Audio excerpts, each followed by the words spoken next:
Néhémie chapitre 12. Mais l'esprit ak moun Lévi qui te tourné dans le pays ensemble avec Zorobabel, petit garçon chez Altiel là, avec Josué.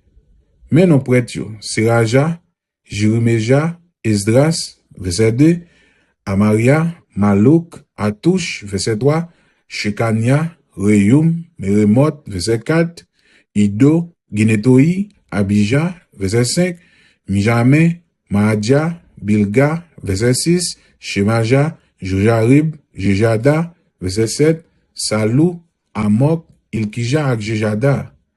Mais c'est ça ou te chef prêtre yo nan tan Josué. Ni yo, ni prêtre yo te soti nan yon sel famille.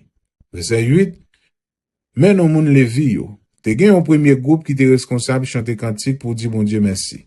C'était Josué, Benoui, Kadmiel, Sherebia, Jehuda ak Natania. Verset 9, te gen yon l'autre groupe qui te campé en face yo pour répondre yo le ap chanter. C'était Bakboukia, ou ni ak l'autre moun Lévi même famille ak yo. Verset 10, Josué te papa Jojakim, Jojakim te papa Eliashib, Eliashib te papa Jojada. Verset 11, Jojada te papa Jonathan, Jonathan te papa Jadoua. Verset 12, là Jojakim te grand prêtre, même moun qui te chef branche famille prêtre yo.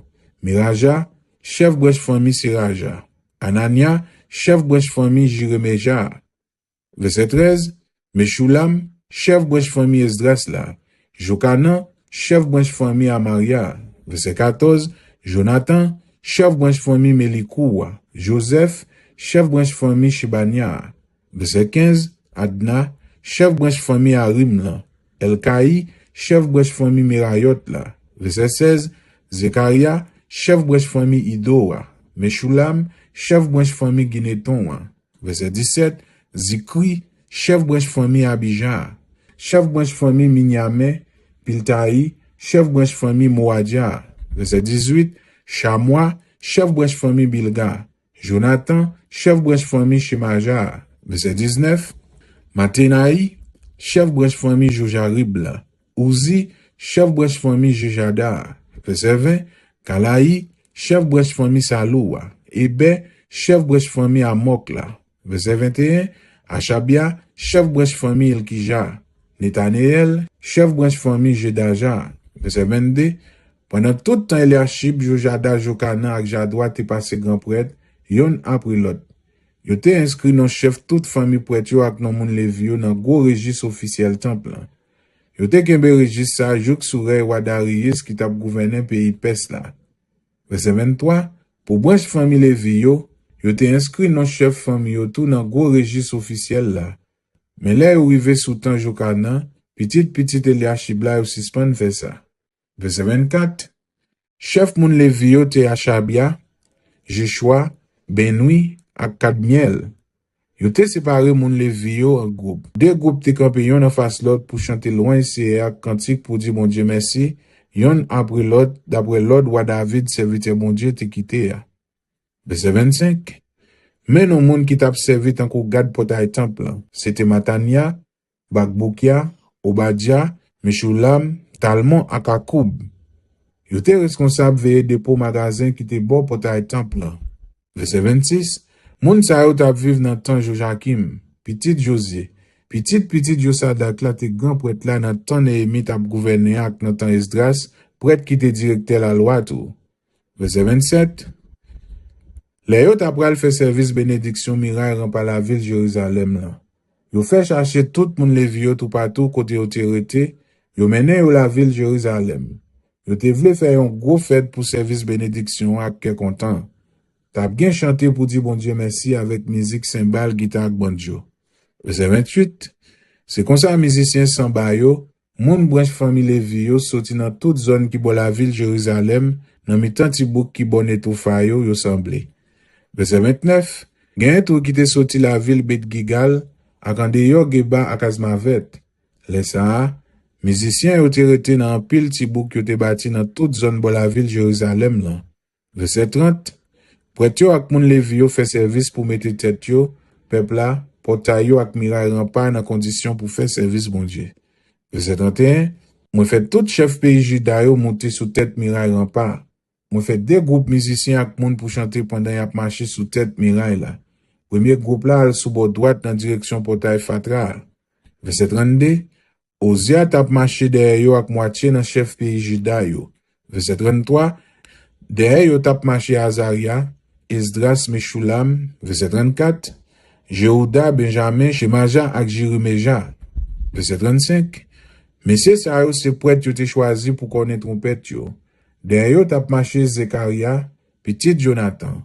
Jonathan sa te petit Shemaja, Shemaja te petit Matania, Matania te petit Mika, Mika te petit Zakou, Zakou te petit Asaf. Verset 36. Zekaria tap marché avec l'autre monde même famille avec yo. C'était Shemaja, Azariel, Milalai, Gilalai, Maï, Netaneel, Jehuda Kanani. Yo tout yo te gen nan men yo, toute qualité instrument musique wa David, serviteur bon Dieu a te kon jouer. C'est Esdras, directeur la loi qui t'a marché devant premier groupe ça. Là où rive portail fontaine de l'eau, yo monte droite devant yo. Yo prend marché escalier qui mène dans la ville wa David là, yo passé sous côté palais David là, yo monte sous tête muraille là encore jouk yo rive portail de l'eau yo bon soleil levé. Verset 38. L'autre groupe là même al sous bord gauche, sous tête muraille là. Moi tap marché derrière yo ensemble avec l'autre moitié moun yo. Nous passé bord gros fort fou yo jouk nous rive sous gros muraille là. Verset 39. Après ça, nous passé en haut portail Ephraim là, en haut vieux portail là, en haut portail poisson yo, sous côté fort Ananiel ak Formea, jouk nous rive bord portail mouton yo. Nous rete bord portail Gad temple là. Verset 40. C'est comme ça, deux groupes moun yo qui tap chanté pour dire bon Dieu merci arrivé dans temple bon Dieu. Moi te gen avec moi moitié dans chef yo. Verset 41. Ensemble avec prêtre qui tap connaît trompette yo, Eliakim, Maseja, Benjamin, Mika, Elioenai, Zekaria, Anania, avec trompette yo nan men yo. Verset 42. Ensemble avec moun kap chanté yo, Maseja, Shemaja, Eliaza, Ozi, Jokanan, Malkija, Ela Makaze. C'est Jizraja qui t'a mené chanter. Verset 43. Jou sa, yo te offri un pile gros sacrifice pour bon Dieu. Tout peuple a t'a fait fête parce que c'est a te bay ou gros qu'est content. Toute famille ak tout ti moun yo t'a fêté tout. Bien loin yo te campé tant de moun yo qui t'a fêté dans la ville Jérusalem. Verset 44. Les sa, yo choisi quelques garçons yo mette responsable chambre dépôt côté yo te mette provision yo. Offrande premier grain ak premier fruit yo ramassé dans chaque récolte yo. Offrande la dîme yo ak l'autre offrande pour moun yo fait pour temple. C'est messieurs sa yo qui te gen pour aller dans tout jardin bo la ville yo pour ramasser ça la loi te mandé pour bay prêtre yo ak moun levi yo. Tout moun pays Juda yo te content travail moun levi yo ak prêtre yo t'a fait. Verset 45. Parce que yo t'a fait service bon Dieu yo sans manque. Yo t'a fait service pour mettre tout moun ak tout bagay dans condition pour faire service bon Dieu. Musiciens yo ak gad portail temple yo tout moun t'a fait travail yo d'après règlement wa David ak petit li wa Salomon te bay. Verset 46. Depuis longtemps, sous rey David, nan temps Asaph te chef musicien yo. Te gen un groupe musicien qui te là pour chanter louange bon Dieu ak l'autre chanter pour dire merci. Verset 47. C'est comme ça, nan temps Zorobabel ak nan temps Néhémie, tout peuple Israël là te pote cadeau chaque jour bay musicien yo ak gad portail temple yo. Yo te pote remettre moun levi yo offrande yo mette à part pour bon Dieu. Moun levi yo même te bay prêtre yo, moun famille Aaron yo portion pa yo.